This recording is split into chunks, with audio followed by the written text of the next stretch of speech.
ओम शांति। आज मुरली का डेट ही 5/8/2021 का है। मिठे बाबा ने आज हम मिठे बच्चों को आज की साकार मुरली में कहा, मीठे बच्चे बाबा आए हैं तुम्हारी तकदीर जगाने, पावन बनने से ही तकदीर जगेगी। बाबा आए हैं तुम्हारी तकदीर जगाने, पावन बनने से ही तकदीर जगेगी। आज बाबा का प्रश्न है, जिन बच्चों की तकदीर जगी हुई है उनकी निशानी क्या होगी? जिन बच्चों की तकदीर जगी हुई है उन बच्चों की निशानी क्या होगी? आज बाबा का उत्तर है, वे सुख के देवता होंगे, बेहद के पाप से सुख का बरसा लेकर सबको सुख देंगे, कभी भी किसी को दुख नहीं दे सकते। वह है व्यास के बच्चे, सच्चे सच्चे सुखदेव। वह 5 विकारों का संन्यास कर सच्चे सच्चे राजयोगी राज ऋषि कहलाते हैं। उनकी अवस्था एक रस रहती है, उन्हें किसी भी बात में रोना नहीं आ सकता।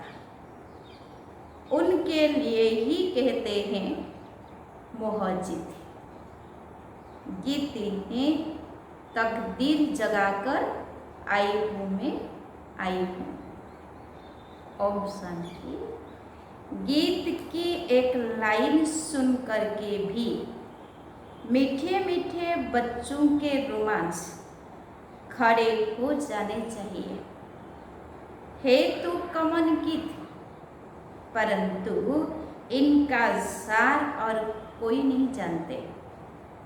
बाप ही आकर हर गीत शास्त्र का अर्थ समझाते हैं। मीठे मीठे बच्चे यह भी जानते हैं कि कलयुग में सबकी तकदीर सोई हुई है, सतयुग में तकदीर जगी हुई रहती है। सोई हुई तकदीर को जगाने वाला और मत देने वाला अथवा तकदीर बनाने वाला एक ही बाप है। वही बैठ बच्चों की तकदीर जगाते हैं। जैसे बच्चे पैदा होते हैं और तकदीर जग जाती है। बच्चा जन्मा और उनको यह पता चल जाता कि हम वारिस हैं। हुबहू यह बेहद की बात है।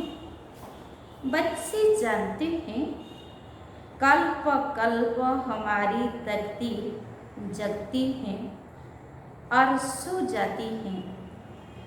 पावन बनते हैं तो तकदीर जगती है। पावन गृहस्थ आश्रम कहा जाता है।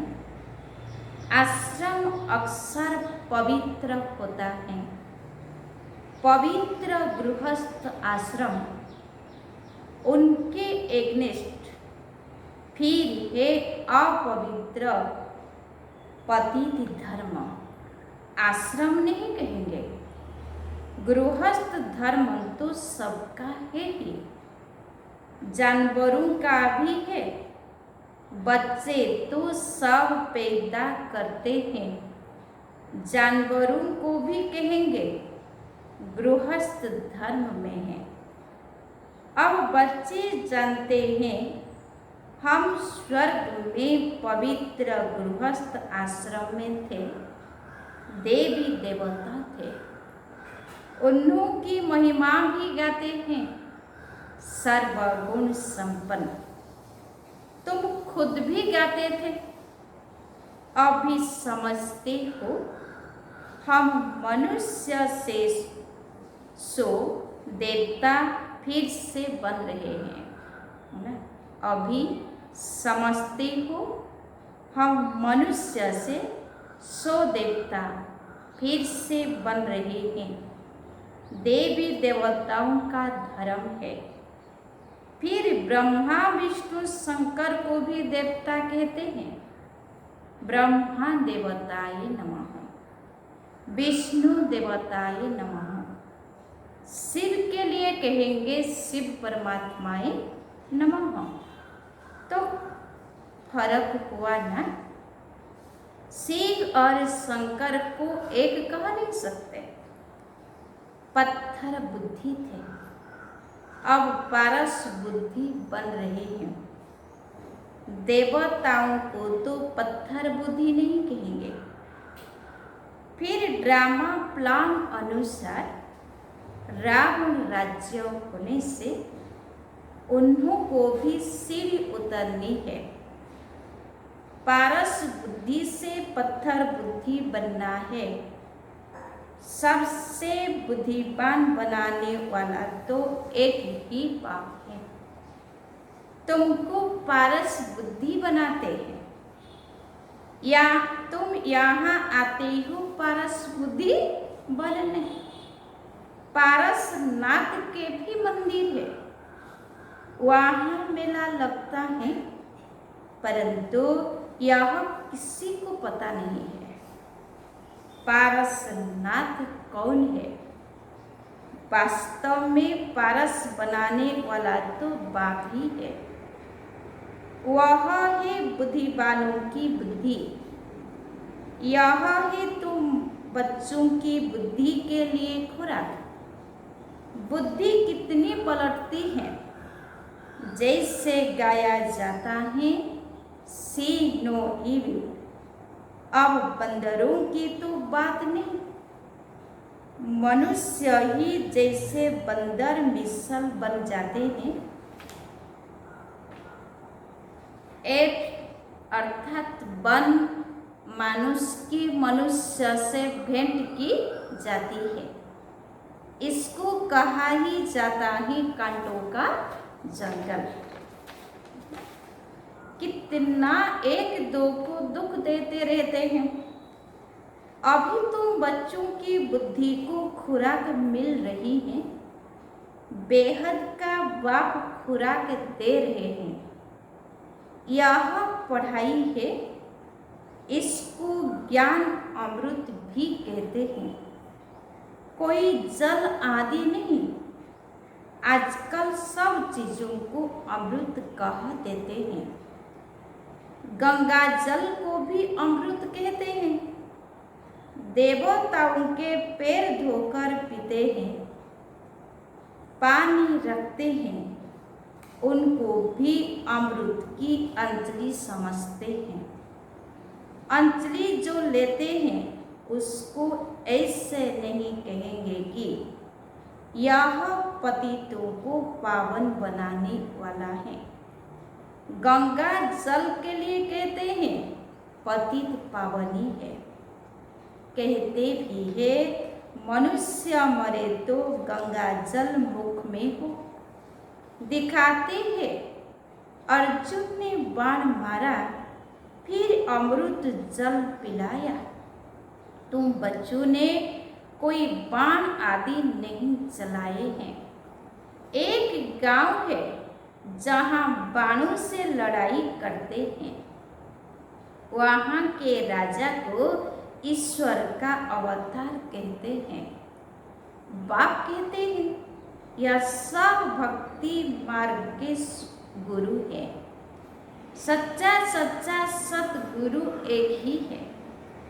सर्व का सदगति दाता तो एक है, जो सबको साथ ले जाते हैं।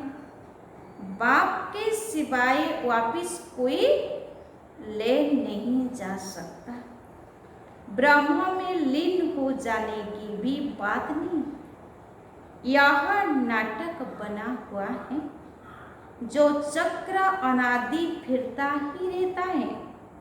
वर्ल्ड की हिस्ट्री जोग्राफी कैसे रिपीट होती है, यह अभी तुम जानते हो।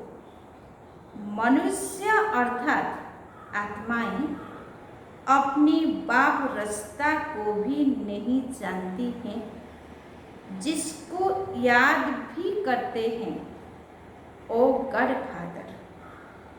हद के बाप को कभी गॉडफादर नहीं कहेंगे।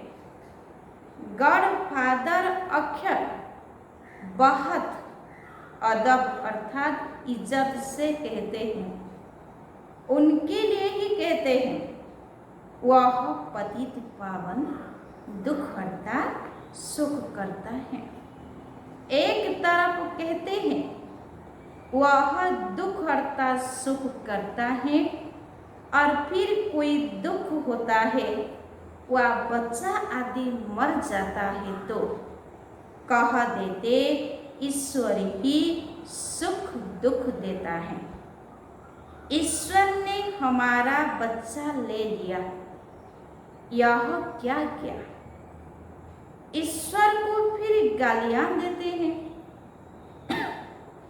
कहते भी हैं ईश्वर ने बच्चा दिया है, फिर अगर उसने वापिस ले लिया तो तुम रोते क्यों हो, है ना। कहते भी हैं ईश्वर ने बच्चा दिया है, फिर अगर उसने वापिस ले लिया तो तुम रोते क्यों हो।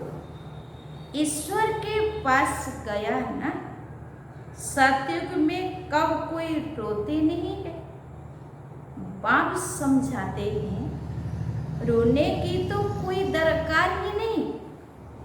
आत्मा को अपने हिसाब किताब अनुसार जाकर पाठ बजाना है।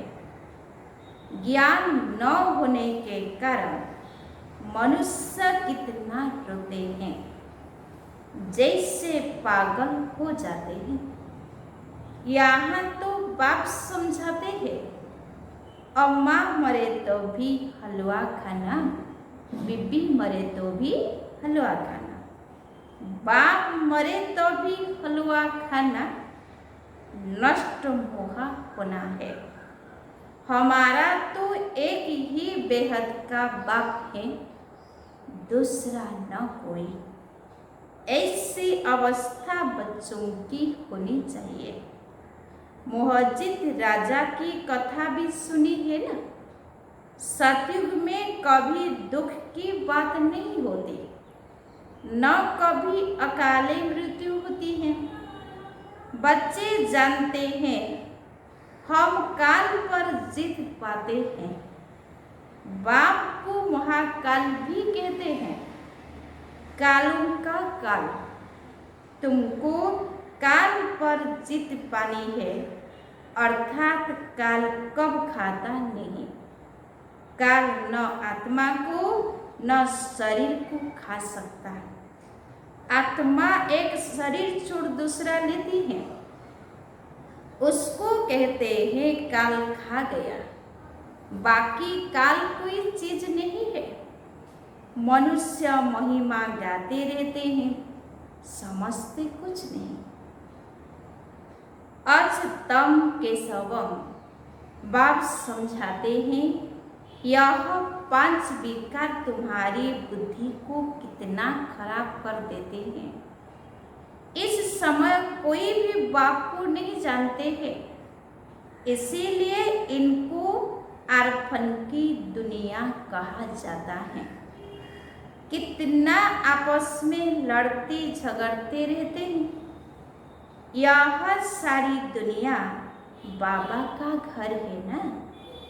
बाप सारी दुनिया के बच्चों को पति से पावन बनाने आते हैं। आधा कल्प बरोबर पावन दुनिया थी ना। गाते भी है राम राजा राम प्रजा। वहाँ फिर अधर्म की बात हो कैसे सकते। कहते भी है वहाँ शेर बकरी इकट्ठे जल पीते हैं, फिर वहाँ रावण आदि कहाँ से आए? समझते नहीं, बाहर वाले तो ऐसी बातें सुनकर हंसते हैं।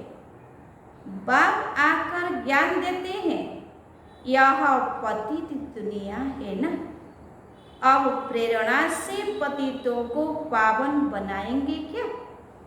बुलाते हैं, पतित पावन आओ तो जरूर भारत में ही आया था। अब भी कहते हैं, मैं ज्ञान का सागर आया हूँ, तुम्हें आप समान मास्टर ज्ञान सागर बनाने। बाप को ही सच्चा सच्चा व्यास कहेंगे, तो यह व्यास देव और तुम उनके बच्चे सुखदेव, तुम अभी सुख के देवता बनते हो, सुख का वर्षा ले रहे हो व्यास शिवाचार्यों से। व्यास के बच्चे तुम हो, परंतु मनुष्य मुझ न जाए इसीलिए कहा जाता है शिव के बच्चे। उनका असुर नाम है शिव। आत्मा को जाना जाता है, परमात्मा को भी जाना जाता है। वही आकर पति से पावन बनने का रास्ता बताते हैं। कहते हैं, मैं तुम आत्माओं का बाप हूँ। कहते हैं, अंगूठे में सर है, इतना बड़ा तो यहाँ ठहर भी न सके, वह तो बहुत सूक्ष्म है। डॉक्टर लोग भी माथा मारते हैं आत्मा को देखने के लिए, परंतु देख नहीं सकते। आत्मा को रियलाइज किया जाता है। बाप पूछते हैं, अब तुमने आत्मा को रियलाइज किया? इतनी छोटी सी आत्मा में अविनाशी पाठ बंधा हुआ है, जैसे एक विकार है। पहले तुम देह अभिमानी थे, अभी देही अभिमानी बने हो। तुम जानते हो हमारी आत्मा 84 जन्म कैसे लेती रहती है, उनका एंड नहीं होता। कोई कोई पूछते हैं, यह ड्रामा कब से शुरू हुआ? परंतु यह तो अनादि है, यह कभी विनाश नहीं होता। इनको कहा जाता है बना बनाया अविनाशी वर्ल्ड ड्रामा। वर्ल्ड को भी तुम जानते हो, जैसे अनपढ़ बच्चों को पढ़ाई दी जाती है, ऐसे बाप तुम बच्चों को पढ़ा रहे हैं। आत्मा ही शरीर द्वारा पढ़ती है। यह है पत्थर बुद्धि के लिए फूट, बुद्धि को समझ मिलती है। तुम बच्चों के लिए ही बाबा ने चित्र बनवाए हैं, बहुत सहज है। त्रिमूर्ति ब्रह्मा विष्णु शंकर। अब ब्रह्मा को त्रिमूर्ति क्यों कहते हैं? देव देव महादेव एक दो के ऊपर रखते हैं, अर्थ कुछ भी नहीं जानते। अब ब्रह्मा कैसे हो सकता है, जबकि ब्रह्मा को प्रजापिता कहा जाता है? तो सूक्ष्म वतन में वह देवता कैसे हो सकता है? प्रजापिता ब्रह्मा तो यहाँ होना चाहिए। यह बातें कोई भी शास्त्र में ही नहीं। बाप कहते हैं, मैं इस शरीर में प्रवेश कर इन द्वारा तुमको समझाता हूँ, इनको अपना रथ बनाता हूँ। इनके बहुत जन्मों के अंत में मैं आता हूँ। यह भी 5 विकारों का संन्यास करते हैं। संन्यास करने वाले को योगी ऋषि कहा जाता है। अभी तुम राज ऋषि हो, तुम प्रतिज्ञा करते हो। वह सन्यासी लोग तो घर बार छोड़ चले जाते हैं, यहाँ तो स्त्री पुरुष इकट्ठे रहते हैं। कहते हैं हम विकार में कभी नहीं जाएंगे। मूल बात है ही विकार की। तुम जानते हो शिव बाबा रचयिता है, वह नई रचना रचते हैं। वह विजरूप सचित आनंद का सागर, ज्ञान का सागर है। स्थापना पालना विनाश कैसे करते हैं यह बाप ही जानते हैं। इन बातों को मनुष्य तो जानते नहीं। तुम बच्चे अभी इन सब बातों को जानते हो, इसीलिए सबको समझा सकते हो। अच्छा, मीठे मीठे सिक्के लधे बच्चों प्रति माता पिता बाप दादा का याद प्यार और गुड मॉर्निंग। रूहानी बाप की रूहानी बच्चों को नमस्ते। हम रूहानी बच्चों की रूहानी बाप दादा को याद प्यार और गुड मॉर्निंग। नमस्ते नमस्ते नमस्ते। धारणा के लिए मुख्य सार पॉइंट नंबर 1, हर एक आत्मा का हिसाब किताब अपना अपना है। इसीलिए कोई शरीर छोड़ते हैं तो रोना नहीं है, पूरा नष्ट मोहा बनना है। बुद्धि में रहे हमारा तो एक बेहद का बाप, दूसरा न कोई।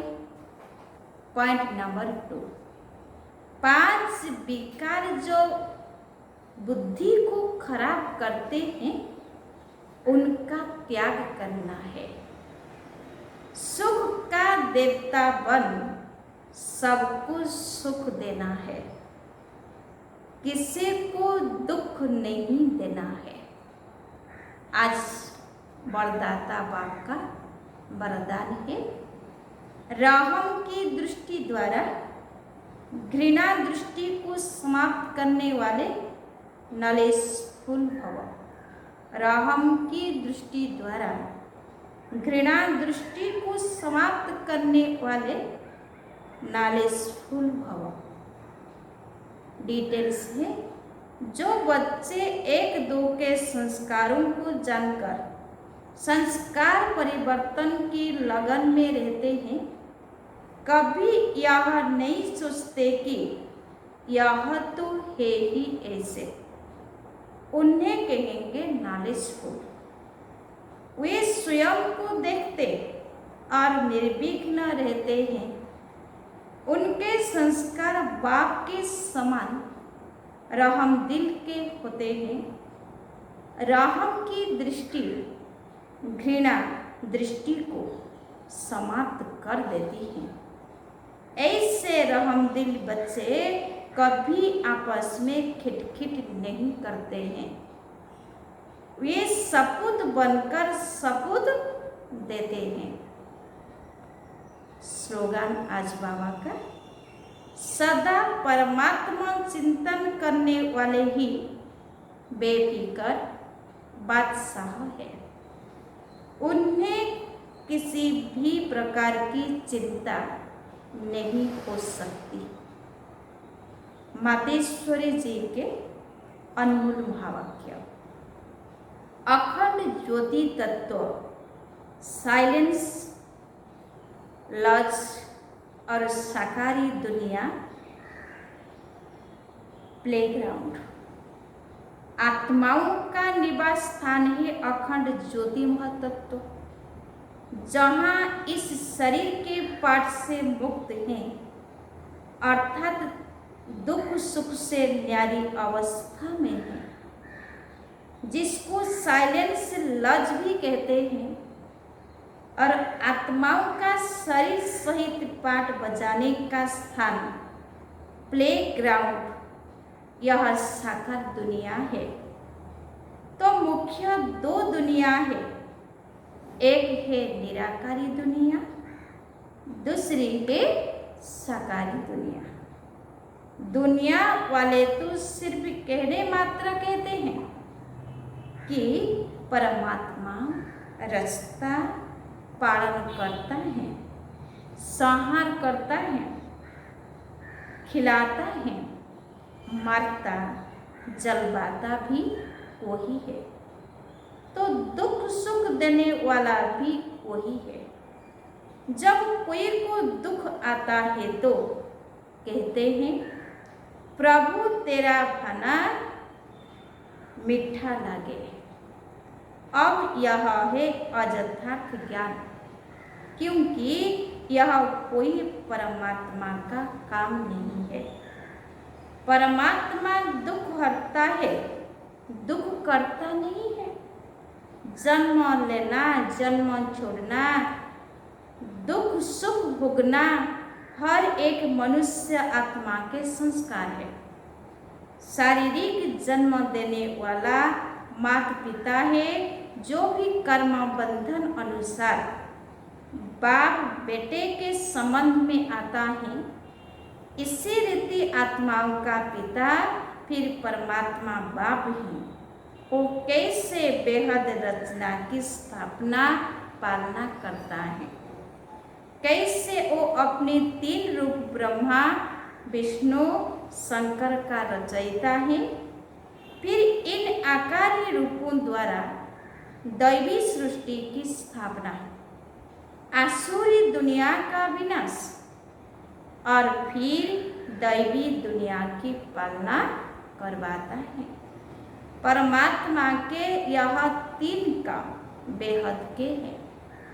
बाकी यह दुख सुख जन्म मरण कर्म अनुसार होता है।